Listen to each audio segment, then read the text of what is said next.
الرحمن الرحیم۔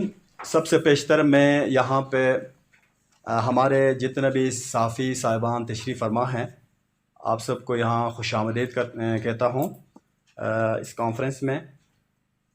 اور اس کے علاوہ آپ کا ہم لوگ انتہائی تشکر کرتے ہیں کہ آپ یہاں پہ تشریف لائے ہیں، اور انشاءاللہ آپ ہمارے درینہ جو مسئلہ ہے وہ حکومت وقت اور ہمارے ذمہ داران تک پہنچائیں گے۔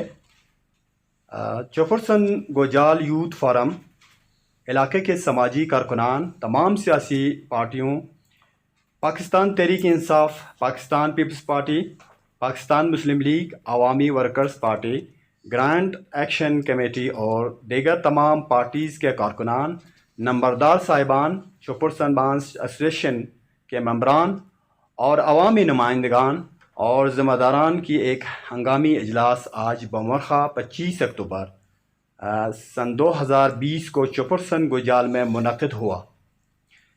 اجلاس میں چوپرسن سے متعلق مختلف شعبہ زندگی سے تعلق رکھنے والے افراد کی ایک گرانٹ ایکشن کمیٹی برائے چوپرسن روڈ تشکیل دی گئی۔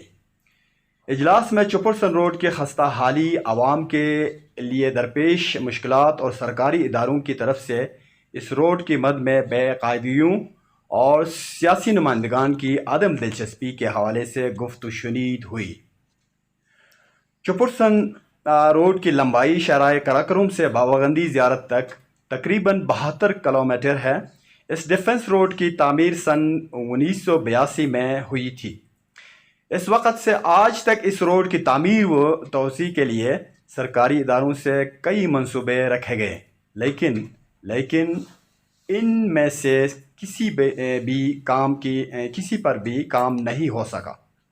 اس کی وجہ سے چوپرسن روڈ مکمل خستہ حالی کا شکار ہے۔ اس سڑک پر روزانہ سینکڑوں زائرین، سیاح اور مقامی افراد جان ہتھیلی پر رکھ کر سفر کرتے ہیں اور مختلف شدید موسمی حالات میں سفر کرنے پر مجبور ہے۔ یہی وجہ ہے کہ اب تک اس سڑک پر مختلف حادثات میں تقریباً 20 سے زیادہ افراد کی قیمتی جانیں ضائع ہو چکے ہیں اور کئی افراد زخمی ہو چکے ہیں۔ اس کے علاوہ چوپرسن کی روڈ کی خستہ حالی کی وجہ علاقے میں سیاحت، زراعت اور دیگر کاروباری معاملات شدید متاثر ہے اور یہاں کے لوگوں کا معاشی قتل ہو رہا ہے۔ اے ڈی پی میں 2015 اور 2016 میں 20 ملین روپے کا ایک project construction of truckable road from KKH to Kirmin Chipursan کے نام سے رکھا گیا تھا، لیکن اس منصوبے پر کوئی کام نہیں ہوا۔ البتہ سرکاری فائلوں میں اس منصوبے کو مکمل دکھایا گیا۔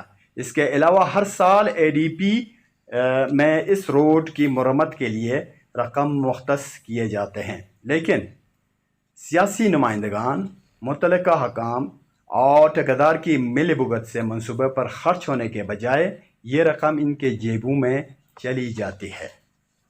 اس کے علاوہ ہر الیکشن میں سیاسی پارٹیاں اور امیدوار اس روڈ کے نام سے ووٹ لیتے ہیں اور الیکشن کے بعد پیچھے مڑ کر بھی نہیں دیکھتے۔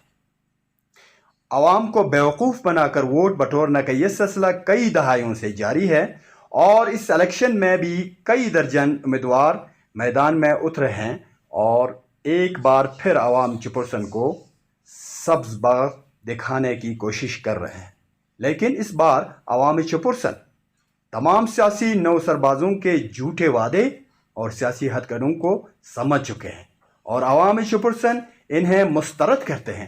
آنے والے الیکشن کا مکمل بائیکاٹ کا اعلان کرتے ہیں۔ آپ کو بتاتے چلیں کہ وادی چوپرسن کے سرحدات چین، تاجکستان، افغانستان اور وسطی ایشیا کے دیگر ممالک سمیت روس تک ملتی ہے۔ آج تک مقامی افراد نے اس بارڈر کی خود حفاظت کی اور ہمیشہ کرتے رہیں گے۔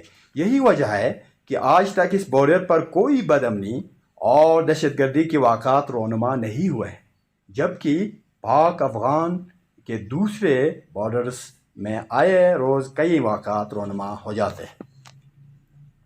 بارڈر کمیونٹی یہ حق بھی رکھتے ہیں کہ کئی ہزار سال سے اس بارڈر کی پاسداری اور پاسبانی کر رہے ہیں، لیکن اس کے باوجود ہمیں کیوں دیوار سے لگایا جا رہا ہے، جس کی وجہ سے ہمارے نوجوانوں میں بے چینی اور اضطراب کی کیفیت برپا ہو رہی ہے۔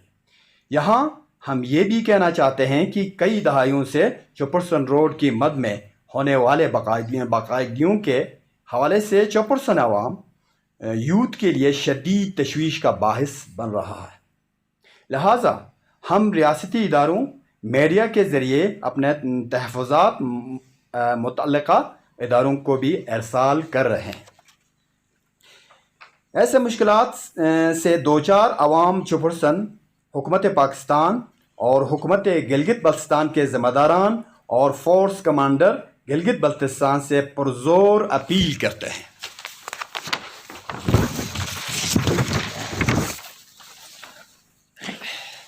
نمبر 1، چپرسن میں شہرائے کراکروم سے لے کر باباغندی زیارت تک ٹرکبل میٹل روڈ بنایا جائے اور سی پیک سے جڑی دوسری سڑک ہونے کی وجہ سے اس منصوبے کو سی پیک میں شامل کیا جائے۔ دوسرا پوائنٹ، چپرسن روڈ کی مرمت اور توسیع کی مد میں رکھے گئے تمام منصوبوں میں ہونے والے بے قاعدگیوں کا حساب کتاب کیا جائے۔ تیسرا پوائنٹ ہے، چپرسن روڈ پر قولیوں کی 35 پوزیشن پر مقامی افراد کو فوری بھرتی کیا جائے۔ ان میں سے صرف 9 مقامی قولی اس روڈ پر تعینات ہے، جبکہ کئی افراد اس روڈ کے نام پر بھرتی ہونے کے بعد غائب ہے۔ چوتھا پوائنٹ ہے، چپرسن روڈ پر بنائے گئے کل 13 پل میں سے 9 پل عوام نے اپنے مدد آپ کے تحت بنائے ہیں، لیکن ان پلوں کی تعمیر کی مد میں ٹھیکیداروں اور متعلقہ حکام نے سرکاری خزانے سے فنڈ نکال کر آپس میں تقسیم کیے ہیں۔ ان کا احتساب کیا جائے۔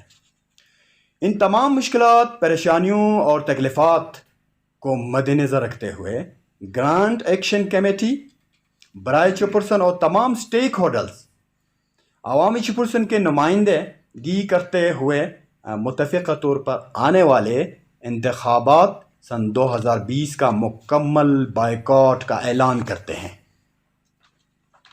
تو تھینک یو سو مچ، آپ لوگوں نے مجھے سنا۔